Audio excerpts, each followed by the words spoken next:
Welcome to Vegas Circle with Paki and Chris. Today joining the circle with us at Paki Exchange. And this is episode 28 for us. Hey. And we got the artist and songwriter, Mr. James Kaye. Just a quick background. It's kind of funny how we connected. One of our previous episodes, we were looking for a song for one of our promo videos for a friend of ours, Coco Vinny. And we found your single, Coconuts. It just popped for us. And then my wife ended up looking you up, checking the album out. And now we're here, man. That's so awesome. Welcome, man. Welcome to the circle. Thank you, man. Thank you guys for having me. Yeah, so awesome. For the listeners that don't know you, who is James Kaye? You know what? I'm an artist. I'm a songwriter. I'm someone that, kind of looked at life at early age as something that should be, you should just do what you want to do in life, and I was always very, very big on that. And I think as a kid, having older brothers and a dad that was a business owner, I always saw life as something like, damn, like I could really carve out my own lane in this thing, And I think early on, I think that made me a little different, and I didn't ever know what I was going to do. I didn't even get into music till I was like 17, 18 years old. Okay. And, a lot of people that I know are like, playing piano when they're 10 and stuff. I wasn't doing any of that. I was playing sports. But it just kept, no matter what I was doing, music was always there. And I ended up just turning into this thing where I get to hang out with my friends and be with like around amazing people and do stuff like this with you guys. And yeah, for sure. Where'd you grow up at? So I was born in Santa Barbara. Okay. My parents met in Santa Barbara, California. I have three brothers, so all four of us right there. And I grew up in Ojai, California. It's a real small town just outside of Ventura. And we moved to San Luis Obispo, and then now I live in L.A. And you say you didn't get into music until you were 18, you didn't play nothing? Nothing.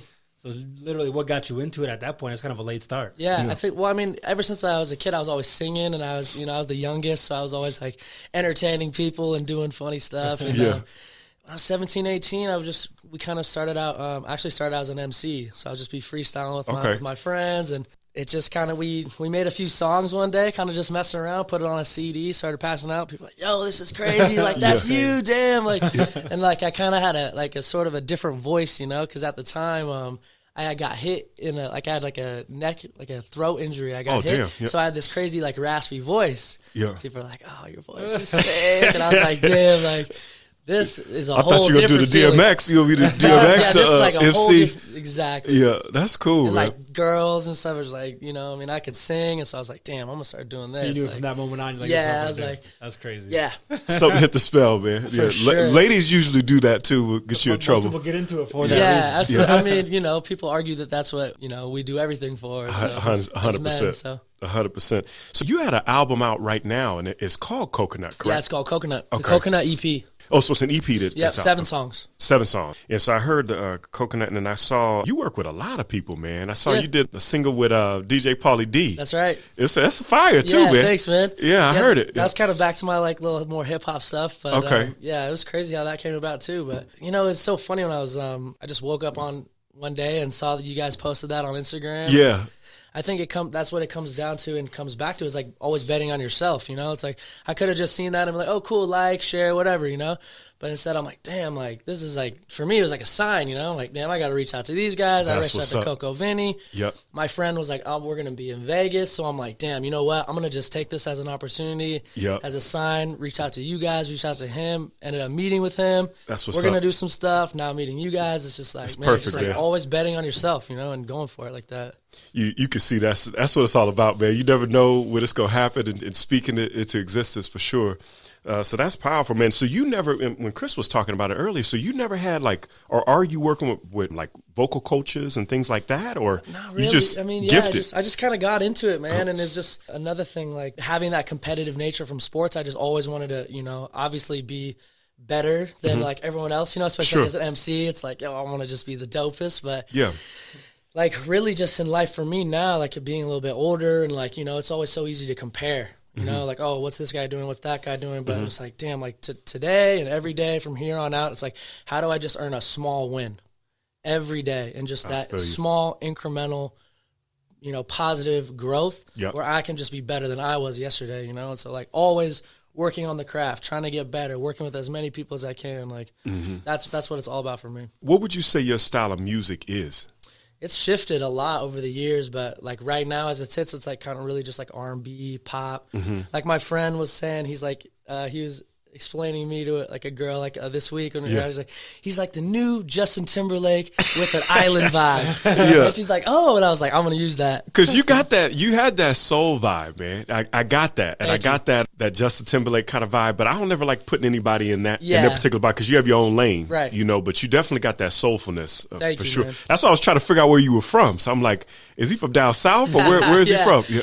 Yeah, I'm from Cali, man. But it's Yeah. funny because my mom, she kind of, she grew up in Arizona, and my dad's folks are from Boston, and Oh, is that right? Yeah, Okay. yeah. What part of Boston? I don't know exactly, but I Okay. know like my great aunt had a house in Cape Cod. In Cape, forever. okay, I know. Yeah, I know the area. Yeah, brother's wife's family from that area. So yeah, Yeah. that's good. So just probably some weird little dialect from that. And my mom was a teacher in Texas, so Okay. when she was growing up. So So with you performing and everything, and I saw you've done some stuff here in Vegas Yeah. too, man. I saw you popping yeah, we did bottles. Dre's. We did Dre's. Yeah. That was a whole level, man. Did you do that with Pauly D? Yeah. Or okay, Yeah. Because now when you start getting into that element, do you feel the pressure of being on stage with that many people, or You know what? It's a whole different thing. Like I would rather perform like for me, like karaoke is like the hardest thing. It's like I'm like nervous doing that. Like, Wow. With Yeah. like 10 people, I'm like, oh no, like I'm gonna pick the wrong song. Like they're not gonna like me. I'm gonna miss these notes. Like, Yeah, yeah. whatever, you know. But like bigger crowds like that usually like gets to a The point energy. you get up there and I'm just like you just kind of zone out. yeah, with the energy? Because you can't. You're so nervous, and you're just like, damn, okay, like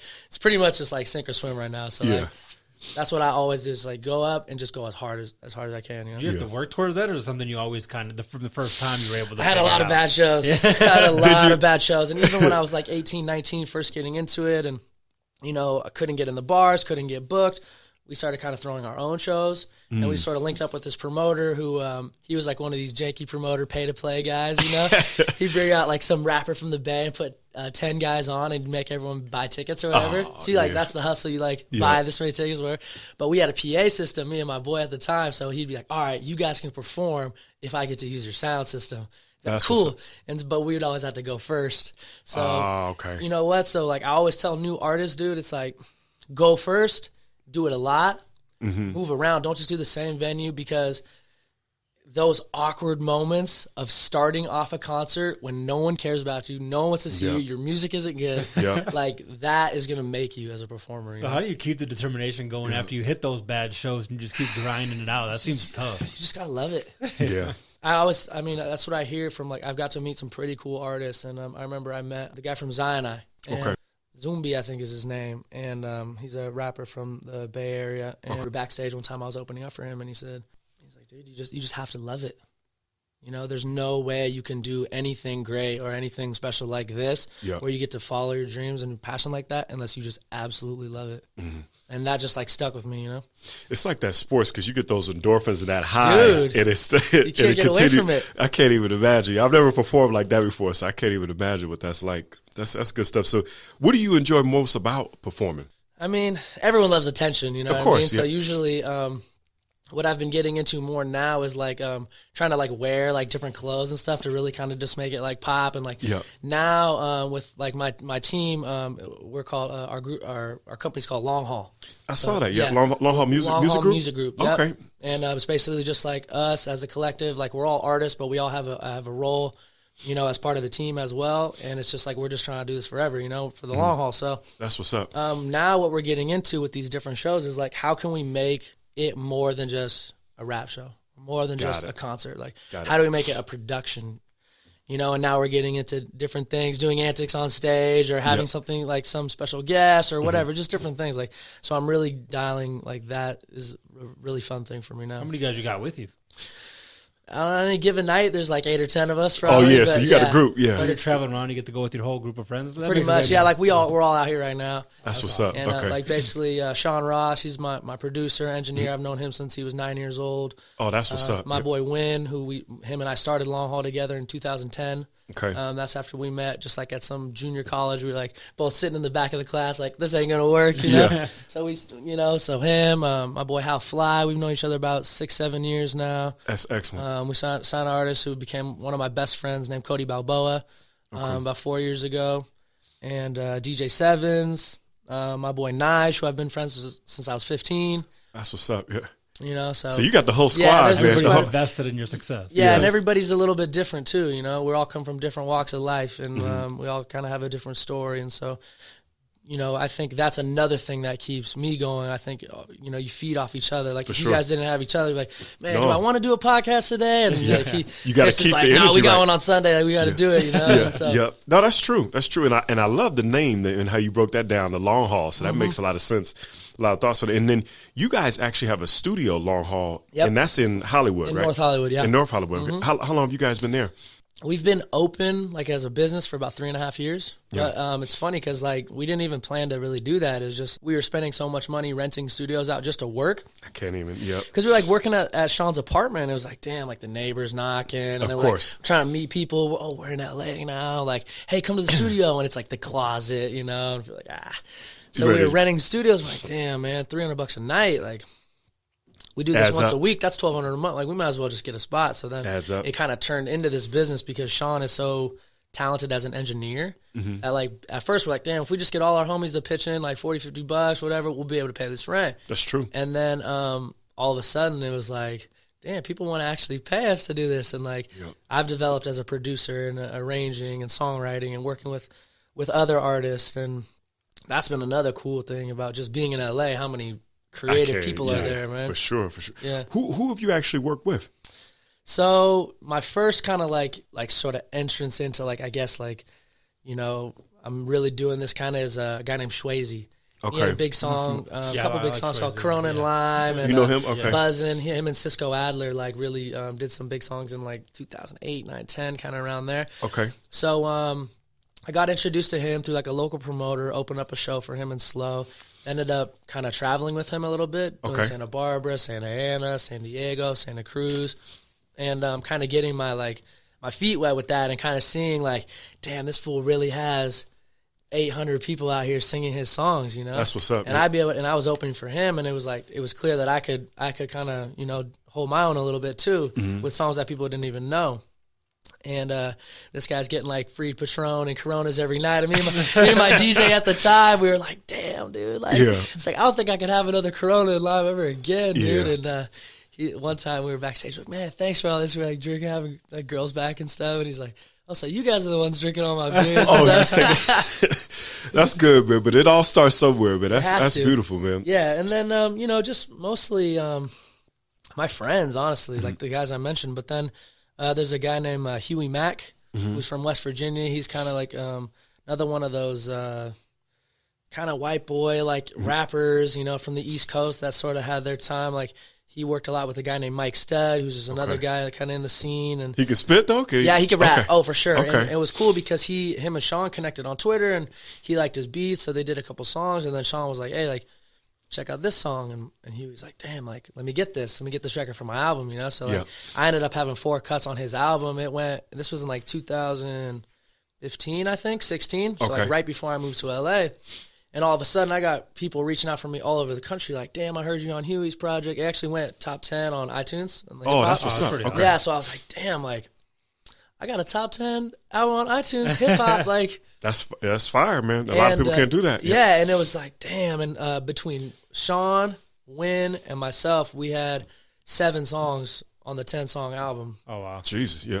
Is that the moment that you knew, like, this was going to happen? I was like, damn, like, these are dudes that are touring all over the country, like, that are not only just like, okay, like, yeah, you can open for me, but, like, I need this record for my album. And there's so many musicians with SoundCloud and everything, and you just said it. I mean, that's unbelievable success to even be able to cut through that. You know what I mean? To be able to make market, it's tough crazy to get through to that. And I think that's what it just speaks a lot to what Huey's done, like, as an artist, as an independent artist, like, really just creating your lane. Like, he created his own lane, like his own wave, his own fans that are going to support him, you know? So that's a real organic growth. Yeah. And I've seen so many artists do that. Like, one of the main artists that I follow that I love is Ryan Leslie. On the business side. Oh, you know, with the Superphone. And I didn't realize, I mean, how many people he touched from, you know, obviously from 50 to Nipsey to all these different people that kind of ran that pattern. And you said it. You said you were sick of, you know, spending the money on your recorder studio. Like, we just bring this home, you know. And I saw what he was doing with, you know, with building his own brand and building his own music. Now you can't even get his music on iTunes and stuff. So it's unbelievable. And I'm seeing another artist, Mos Def, is doing that now. Yeah. Where Mos Def, you can't even get his new album. You have to go to an art studio or something to hear it. And, I remember, yeah. It just came out. Yeah. I got an email, I think it was a couple of years ago, like you had to like go on his website, put it in your email, then you got a link. To get that seems like a lot of work, the hurdles to get to get an album, though. But they want the control. Yeah, if you think about it, like there's a guy named, that's cool that you mentioned Ryan Leslie, because I mean that dude's just like he's a beast, man. He's a beast. Like, there's a guy named Charlie Rocket. Mm-hmm. I don't heard know of him. So he goes by Charlie Rocket, and he kind of like was part of sort of breaking Soulja Boy. He had like a blog early days in Atlanta. Okay. Like a hip hop blog. And he was like one of the first like guys, like he went with Soulja Boy on his first tour filming him. And, wow. And he ended up being like 2 Chainz manager and managed Travis Porter and some other guys like that. So he made a lot of people. And he just dropped a podcast. Or it's not even a podcast, like an app now. It's called, he's really into quantum physics. Oh my goodness. And it's called Quantacopia. Jeez, yeah. And just a brain. Yeah, and so it's like it's a phone number. You go into the phone number. He sends you this link. He calls it the pink door. You go through this secret portal, and then you can only get content there. That's wild. They're figuring out a way to control, and I understand it because I mean, with the music industry robbing a lot of what you do. Royalties to everybody. Yeah, you have to get your way to make your money. Yeah. And he was just talking about it's really cool. I'll share it with you guys afterwards. It's like it's really cool how he's doing it. Just trying to create kind of a space of just more higher frequency content. You know, when I'm scrolling on Instagram, it's like I might see something really inspiring, and the next thing is like a bum fight. You know, so I'm just like, it's really hard to get remain positive in that energy. Yeah, exactly. You know, we definitely ought to talk about that because that's the one thing that drives me crazy about a lot of the social media is like you want to sound a lot of things because you want to keep your mind and it can make it go crazy. So it's unbelievable. So you considered an independent artist or you signed? So you're signed to your own label. Exactly. That's awesome. Okay. Do you find that difficult to push your music out there to different platforms? Absolutely. Control everything? Absolutely. Yeah. It's very tough. Like you said, how do you break through, you know? So I think, there's a lot of different opinions on how it should be done. You know, some guys think they should just do antics on the gram and other guys, spend a lot of money on marketing. You know, there's different ways to do it, but I think it has to start with great music. What would you say your main focus and drive is right now? Right now, like I said, today I just want to be better than I was yesterday. That's good. And we have some goals for the team for the year as far as concerts. Okay. We're trying to sell a certain amount of tickets this year. Sure. And, in our hometown, our goal in September is to be at the biggest venue on the coast. Perfect. Yeah. That'll be in LA or no, in Slow. In Slow, okay. Yeah, perfect. But that's just one small, very achievable thing that we all know if we put all our energy into this thing, we can do it. That's perfect. And by the end of the year, we do that. We're going to be looking very good. Setting that foundation up. You're seeing more and more people become independent and having success through that, even though it is way more difficult to kind of go through that avenue. What do you think the people are choosing to go independent versus, getting signed and trying to cut that I don't know. middleman stuff out? I think it's kind of a necessity. Yeah. For us, it's some white guy from Slow trying to rap. It's it was never. You couldn't get that light. Yeah, no one's really interested in that. No one's checking for that, And I think that's how it is everywhere now. And unless you now, because we've met with every label, and even on the songwriting tip, submitting records for other artists or submitting records for Sync or whatever, and we're in all these different buildings, in that route, production and songwriting, placements, that type of thing. And they're really only looking for artists that have already achieved certain numbers, because that's it's almost like that Master P, that's when they can what get P in. did. Yeah, they can get in, and at a time where it's they can, invest whatever, a couple $100,000 and make money right away. Wow. Somebody who already has 50 million streams or something like that. So if you have your own sound, you're trying to do your own thing, you kind of have to create your own. You have to. Process. That's crazy. That's wild, man. So what do you want your own personal brand to represent? For me, James Kaye is well, I was joking with Sean. I was I'm the 2020 Jimmy Buffett. There you go. Okay. Why you say that? Because it's when you come to my show, man, that's why I linked with Vinny so well. We clicked because it's I've been putting my name on coconuts and having him at the shows. That's hilarious. And I want people when they leave to be damn, that was like a tropical vacation, drinking a coconut, having a rum, hanging out with your friends. Even when we do shows as a crew, it's always just good vibes. Always, even, and this is You got like, people from all walks of life, college kids to street dudes, like all in the same building, laughing, having a good time. Because we just like to party, have a good time. Yeah. And like everybody knows that we're about like pushing this vision, and it's something that people, I feel like being a part of, Do you find a lot more people, just because of the internet and everything that's going on, they still need that recorded studio. They still need that master. They still need that perfection. You know what I mean? Versus just, like you said, being in an apartment or a house or whatever. Do you find a lot more people reaching out even more now because it's so flooded, with the market? Yeah. I mean, I think, like any business, it's like, it's going to be competitive, this, that, and the third. But the quality will always stand out. The cream will always rise to the top. So as we've gotten better and done good work for different people, like more people will reach out, and even though you can have your own setup now for very cheap if you're getting started, and that's what I would recommend if you're just getting started, like don't spend $500 with us, like go spend $500, get a little mic, interface, record at your house, figure out your sound, like how you're going to actually approach this whole thing first. Then when you have some records that are like, damn, this one's kind of good, like out of all the 10 that you made, everyone says this one, then come record that one with us. That's powerful. So you give them the right, You know what I mean? Yeah. What would you say your top favorite artists are? I love Kaye. Okay. Yeah. What do you like about her? I just like R&B. Okay, yeah. I love R&B, and when I first discover her, I think one of her songs, it was one of her first songs, it's called...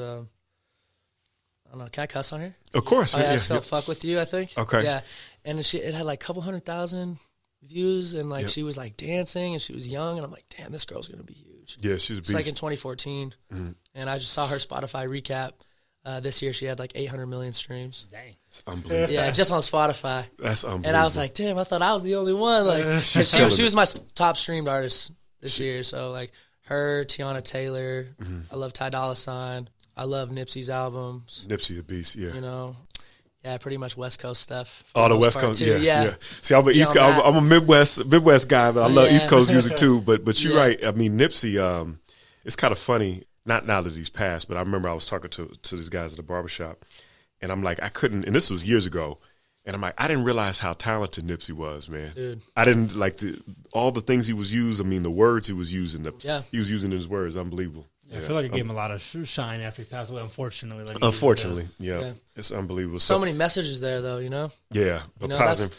That's what I loved about, I still listen to, like, Tupac, and I'm just like, damn, like, this fool was poetry. 25 when he died. He was like 25 when he died. Like, and, like, poetry, yeah. I just saw it this morning. I was actually walking to the Hard Rock, and, they have his clothes. Yeah, you're right. There. Inside there, inside the hotel, like a pair of shoes, his jeans, and the shirt he was wearing when he, like, stomped that dude out, like, right before he was going to show. It's just like, damn, like, this guy really changed the world. At 25. 25. That's the part that's crazy. Yeah. And now that I just turned 30, and now I'm like, damn, I'm still listening to this guy. Like, this guy's like my big brother, Yeah. He's been around our whole life. Exactly. And so, like, he's definitely my favorite rapper growing up. For sure. I think now, too, like, Drake.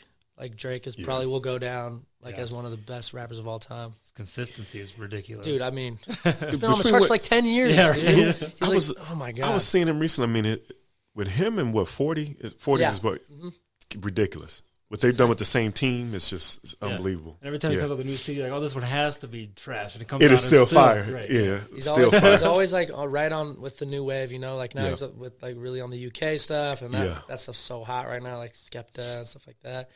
But did you guys watch the interview that he did with? I finished about half of it. Yeah, I finished about half of it. Yeah, it moves slow. It's long. It's a long interview. Yeah, it's low energy, but like in the gym, I listen to it. It's just.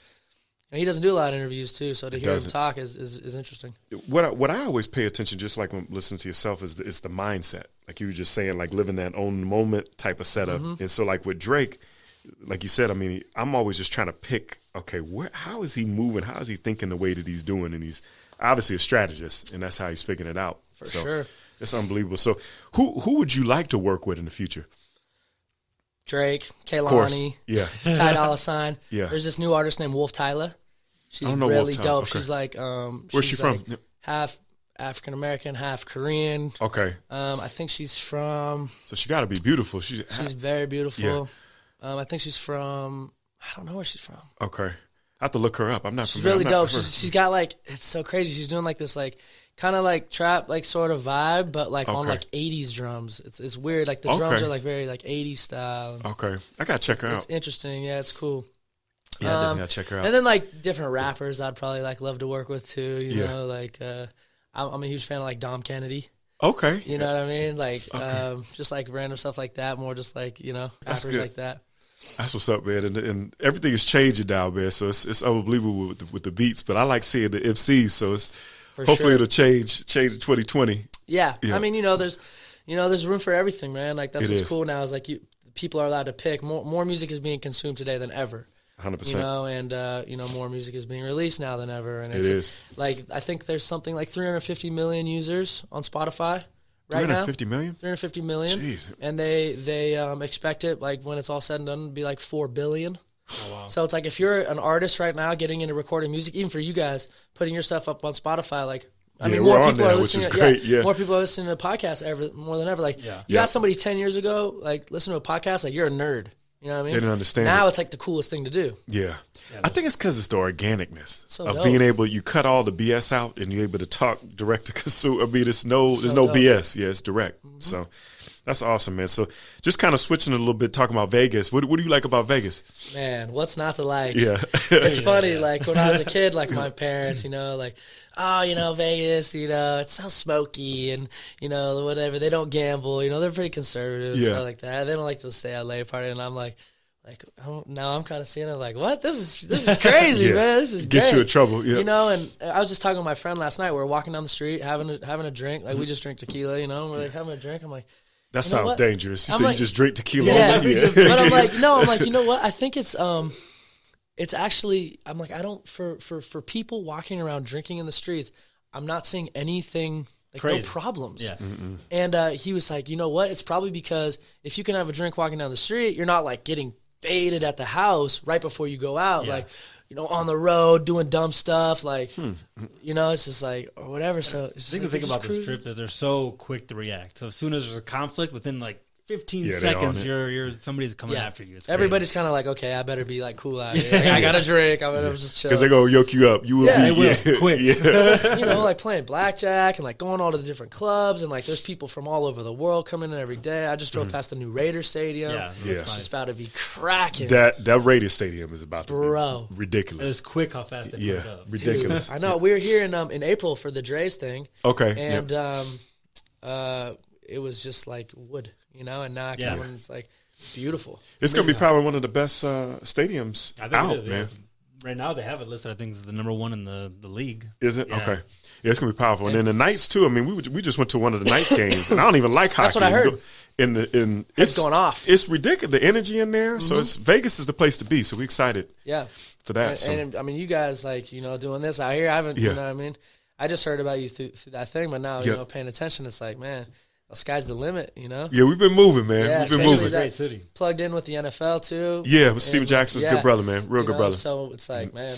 Yeah, we got a lot of things happening, man. We got a lot of things lined up, so we don't want to say yet, but for sure it's going to be a good 2020. Yeah. We always ask everybody about restaurants. So what's your favorite restaurant in Vegas? Man, you got a chance to eat, or you? Dude, I'm like get a BLT and just keep it moving. You smart. Guy, you keep your money, man. You keep your money. Just keep them out. It's $50. Oh, you know what? We went to the Gordon Ramsay. Okay, which one? Oh, Burger Spot. The Burger Spot. It was cool. Just that experience and that's a good spot though. Yeah, it was cool. I'm pretty regular type of dude. Like, give me a steak and eggs, and I'm good. You ready to go? But I saw you was doing your little chef stuff online, man. So can you burn or what? Yeah, for sure. I could put some things together. Yeah, I saw it. And barbecue is my thing. Okay. We grew up, on the Central Coast. I'm from. It's called Santa Maria style barbecue. Okay. And it's one of the first places. I think that like the tri-tip. Okay. Actually was like originated there, and guys cooking on a open flame. It's from there, wood, okay. Yeah, apparently like on a steel grill, open flame, oak wood. But yeah, I can do some things. Okay, I saw you. I saw you. I said, okay, you can do this thing. For sure. How do you feel about the music industry and it's changing so fast with streaming? Do you think something else is going to open up, or you think the streaming is where? I mean, it's interesting. Like I said, I think if you're getting into recorded music right now, especially if it's good, sky's the limit. Yeah, for sure with streaming. And who knows where it's going to land, where it's going to fall. Right now, Spotify has the most amount of users. Apple's like always trying to figure out how to come up. I don't know. It's so cool because now like with the super phones and different stuff like that, it's like if you got 1,000 people, you know, that are going to support you every time you drop something or every time you put something out, like, or even like a subscription model or something like that. Like, you know, I was talking with a friend, I was saying like, what if Russ, you know, you guys know the artist Russ? He's just this like kid who's just like, did it like independent. It's crazy. He like mixes, masters, produces. When you were talking about it. Yeah, and he'll do like 20,000 tickets in Qatar and stuff like that, or like he was in Saudi Arabia, 20,000 tickets, no openers, hard tickets, and it's like, dude, like what's that, like a $40 ticket times 20,000 or something? Like, and he's over there in Qatar, which is like $1 million in Saudi Arabia, you know, or something like that. One show, I'm just like, what? So he ended up doing a partnership deal with I think Columbia. A year and a half, 2 years ago. Basically, he said he broke it down one time. He's like, just to like basically get the radio, because it's really hard to break in a radio as an independent artist. Like P1 national radio, you could spend $100,000 and still not touch as many people as you want, you know. But I was thinking like, man, what if he's probably one of the only artists right now who could like pull all his music down, do a subscription model where like you pay $9.99 a month just to listen to Russ, and it would work. Yeah, I mean, think if you had 100,000 people doing that. Yeah, like, that's crazy. But I think he already does such crazy numbers off streams. He's just like, why? Gotta wait. Yeah, he got to wait. He got to wait. He's so young, and I imagine you'll start seeing some people do that. You know, you have to have a big catalog. You would think. I mean, Nipsey did a lot of stuff like that. Like, I saw. He's the type of guy like we were just talking with my friend about doing some merch stuff. Like, come buy this hoodie and you get like an unreleased song or something, like just little stuff. There's got to like be that. creative ways to be able to. Yeah, it's true. To build more relationship with fans. You know. No, I think that's the beauty of being independent and everything now. And it seems like the experience. That's what it is. Like the whole experience of, like you just said, merch or meet and greet or whatever it is. One of the things I'll mention is when we went and saw Common, you know, he was doing a lot of that, which was real cool. And I know Jadena does a lot of that too. So it's powerful, man. Where do you see yourself in the next 5 years? Man, ultimately, I think with Long Haul, we'd like to do, like for me, it'd be a dream to do like a joint venture with like an Interscope. You know, like the same way like Aftermath That'd did, be fire. You know what I mean? That'd be something fire. like that. And like Jimmy Iovine is always someone I've looked at as just being like, you know, definitely a big figure in music and inspiring. Like I've got to meet him a couple times. And is he good people? Yeah, he's very nice. Just kind of seemed like a regular guy. Hey, how you doing? You know? Yeah. Oh, thank you very much. You know, enjoy the party, whatever. You know, so low key. But I know just an insane work ethic and very smart. He started out as an engineer and a producer, and you know the way he signs producers. So to be an artist, sign to Interscope, you have to like sign through a producer. That's how like TDE got their deal. Like as a joint. You know, it wasn't like I think they wanted to sign Kendrick. But it was like they signed TDE, so it was like J-Rock, Absol, Schoolboy, Kendrick, BJ the Chicago Kid, SZA, all under like TDE to Aftermath. I didn't know that. So they're all under that umbrella. Okay, that's powerful. And I would love to have a career similar to like Pharrell's. You know, where he's a songwriter, he's a producer, he has his artist stuff going. He's got a hit every year. He sure does. And like he's just doing his thing. Like he's in I don't think he ever loses, man. He's on TV, like he's respected, you know, I think, and he keeps it low key. Yeah. You know, like being all doing crazy stuff in the news and stuff. I was like, I don't want to do that. That's good, chill. Man. Well, we're excited for your future, man. Thanks, we appreciate you hanging out. We got to bring you back, man. Absolutely, man. So, anytime you want to come back, man, we with you, man. We support you, man. So, just mention some of your social media so everybody knows how to hit you. Yeah, it's all at Mr. James Kaye. So, MrJamesKaye. Okay. Mr. James Kaye everywhere, Instagram, and you can just search whatever you listen to music on, James Kaye, James Kaye. And then let's say they want to use your studio. How would they reach out for that? Oh, yeah, just hit me directly. On any socials or whatever, and we'll set something up. Yeah. Perfect, man. Well, we appreciate you hanging out with us at Paki Exchange, man. Absolutely. So, and you'll see your episode at thevegascircle.com. Yeah, thank you, guys. Thanks, bro. Yeah, and one more thing. Of course, I think, you know, like after doing the Dre's thing with Polly and being, and you know, it's like I think to any artist or to anyone out there like doing their thing and going after their passion, it's like, you know, there's going to be lows. Of course. You know what I mean? There's going to be wins where you're like, damn, it's all happening right now. Yep. And then it might not. And so you had like, what I've learned is like just staying positive and riding out those lows and going to a new height. Like that's what it's all about, especially awesome, when you're pursuing something like this. So. Yeah, it makes sense. Don't get too caught up on the lows. Don't get too caught up on the highs. Exactly, man. Low and slow. Even kill. That's right. Yeah. Well, we appreciate you, man. You got an exciting future, man. Thanks, you, man. Thanks, bro.